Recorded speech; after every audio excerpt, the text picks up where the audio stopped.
96 कोटी रुपयाची योजना मंजूर झाली। तुम्ही आज या सभेला आला, सभेला घरी गेल्यानंतर तुम्हाला घरातले कुटुंब विचारतील की कुठे गेला होता, तर तुम्ही सांगता की भारतीय जनता पार्टीच्या प्रचाराला गेलो होतो। कोण आलो होतो म्हणून विचारता तर तुम्ही सांगता रोहिणीने आल्या होत्या, आमदार देवेंद्र दादा आला होता। परंतु मी तुम्हाला सांगेन की घरी गेल्यानंतर जबाबदारीने सांगा की सभेसाठी प्रचारासाठी देवेंद्र दादा आला होता आणि त्यांनी शब्द दिलाय।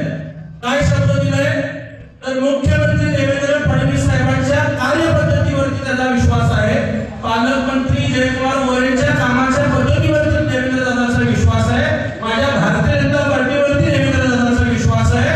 म्हणून मी हे शब्द जबाबदारीने सांगतो की सोलापूर शहराला रोज पाणी पुरवठा केल्याशिवाय आमदार देवेंद्र मोठे स्वतःचं मत मागायला पुढच्या वेळेस निवडणुकीला तुमच्या घरी येणार नाही, हा विश्वास हा जबाबदारीचा शब्द माझ्या माता भगिनींना मी आज आपल्या या माध्यमातून देतो। मला कळवळ आहे की आमच्या माता भगिनी आज कामाला बाहेर जात असताना पाणी येणार आहे म्हणून काम सोडून घरी थांबावं लागतं आणि हे पाण्याचं प्रश्न निकाली करण्यासाठी मी निश्चित प्रयत्नशील असेल हा विश्वास देतो। शहर मध्येचा आमदार म्हणून काम करत असताना आपण पाहिलंय की एका वर्षामध्ये 132 कोटी रुपयाचा भरभराटीचा निधी मला मुख्यमंत्री फडणवीस साहेबांनी पालकमंत्री जयकुमार मोरे साहेबांनी दिलेला आहे।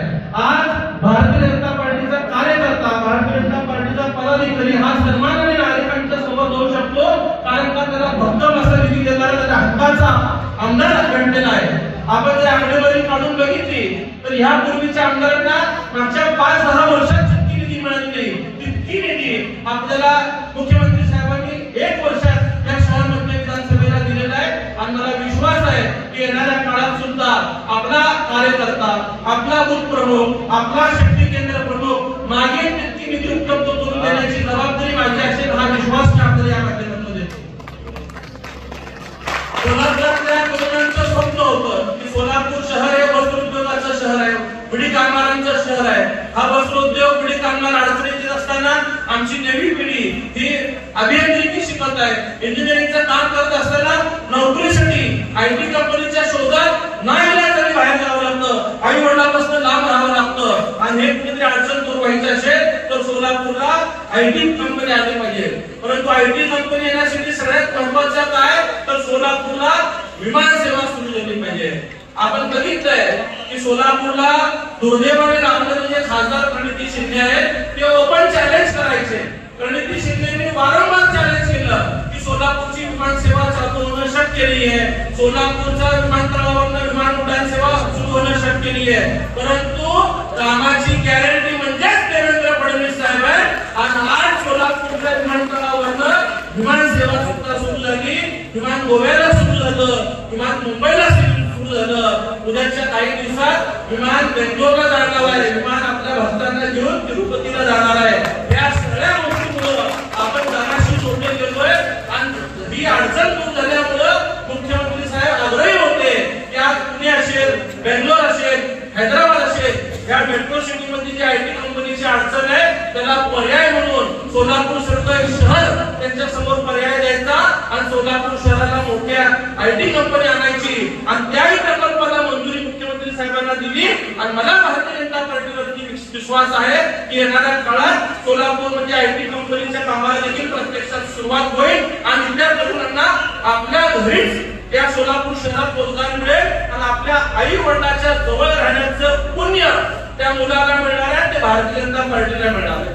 आज सोलापूर महानगरपालिकेमध्ये भारतीय जनता पार्टीची सत्ता आल्यानंतर आज 8-9 वर्षाचा कालावधी गेलेला आहे, परंतु आठवा जे पूर्वी सगळ्या रस्त्यांवरचे दिवे हे पुढ्या मर्क्युरी लाईनचे असायचे, त्यातनं अनेक मोठा लाखो रुपयाचा आर्थिक बोजा महापालिकेवरती पडायचा।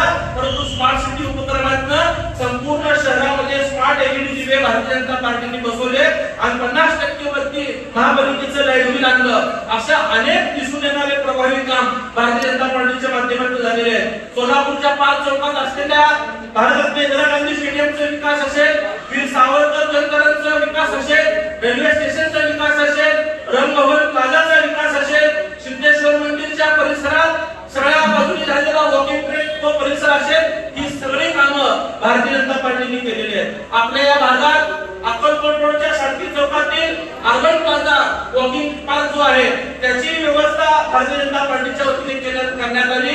स्वर्गीय लिंगराज वडाळ क्रीडांगण सुद्धा भारतीय जनता पार्टीच्या कारकिर्दीत झालेलं काम आहे. फार लांबचं बोलण्यापेक्षा शेजारच्या भावना ऋषी मंडळाचं विकास काम सुद्धा धर्मवीर सुनील भाऊ कामाडी यांच्या नेतृत्वात झालेलं आहे. या सगळ्या गोष्टी आपल्याला डोळ्यासमोर ठेवलं पाहिजे. या भागातल्या नगरसेवकांनी प्रभावीपणे काम केलेलं आहे. तुम्ही कालच्या निवडणुकीला आमदार म्हणून मला काम करण्याची संधी दिली. निधी वाचून आपलं एकही काम शिल्लक राहणार नाही एवढा विश्वास तुम्हाला आपल्या माध्यमातून देतो. या प्रभागातील 4 उमेदवारांना तुम्हाला निवडून आणायचं आहे. कैलासवासी कृष्ण आणि दुसरा काका असतील, कैलासवासी धर्मवीर सुनील भाऊ कामाडी यांना मतरूपी आशीर्वाद देऊन आपण त्यांना श्रद्धांजली अर्पण करायचं आहे. कालच्या निवडणुकीला आपण गाफील राहिलो. आपले 4 पैकी 3 आले आणि एक दुसऱ्या पक्षाचा नगरसेवक आला आणि मग त्यानंतर रोज नागरिकांना अडचणी यायच्या की ह्या तासात हा माझा भाग नाही, हा परिसर माझा नाही किंवा अमुक मत मला पडले नाही. परंतु मी नागरिकांना विनंती करेन की तुम्ही व्यक्ती बघू नका, तुम्ही कमळ बघून मतदान करा. पेटीच्या ज्यावेळेस दूध पेटीचे उघडले जातील भारतीय जनता पार्टीचा लीड जितक्या ताकदीने दिसेल तितक्याच ताकदीने त्या भागामध्ये विकासाचा निधी उपलब्ध करून देण्याची जबाबदारी माझी असेल. हा विश्वास आपल्या सगळ्यांना देतो. आज सगळेजण भारतीय जनता पार्टीचे परिवारातले सदस्य आहेत, बूथ प्रमुख आहेत, शक्ती केंद्र प्रमुख आहेत, काही उमेदवारांच्या परिवारातले लोक आहेत. आपल्याला विनंती करेल की उद्याचे 8 दिवस आपण सगळेजण व्हॉट्सअपच्या माध्यमातून असेल, फेसबुकच्या माध्यमातून असेल, आपण सगळ्यांना संपर्क साधा आणि भारतीय जनता पार्टीच्या उमेदवारांना मतदान करण्यासाठी विनंती करा. आपण घरोघरी प्रचाराला जावा, डोर टू डोर प्रचार करा. जर आपल्यापैकी कोणी बाहेर गावी गेला असेल त्यांना सुद्धा आपण मतदान करायला येण्याची विनंती करता. आपल्यापैकी कोणी जर स्थलांतरित दुसरीकडे गेला असेल तर त्या व्यक्तीला आपण या ठिकाणी मतदानाला बोलून घ्या अशी अपेक्षा आपल्याकडनं बाळगतो. एक मत या स्थानिक स्वराज्य संस्थेसाठी आपल्याला महत्वाचा असतो. त्यामुळं सगळ्या लोकांनी एक दिलाने, एक विचाराने, एकत्रित येऊन आपण ह्या प्रभागाच्या 4 उमेदवारांना निवडून द्या अशी आपल्याकडे खात्री आहे. मनोबल व्यक्त करताना तुम्ही बोललात की पाणी किल्ला आहे, परंतु आता तुमच्या हातात आहे की शहरातल्या विशेषतः शहर मध्यमधल्या सगळ्या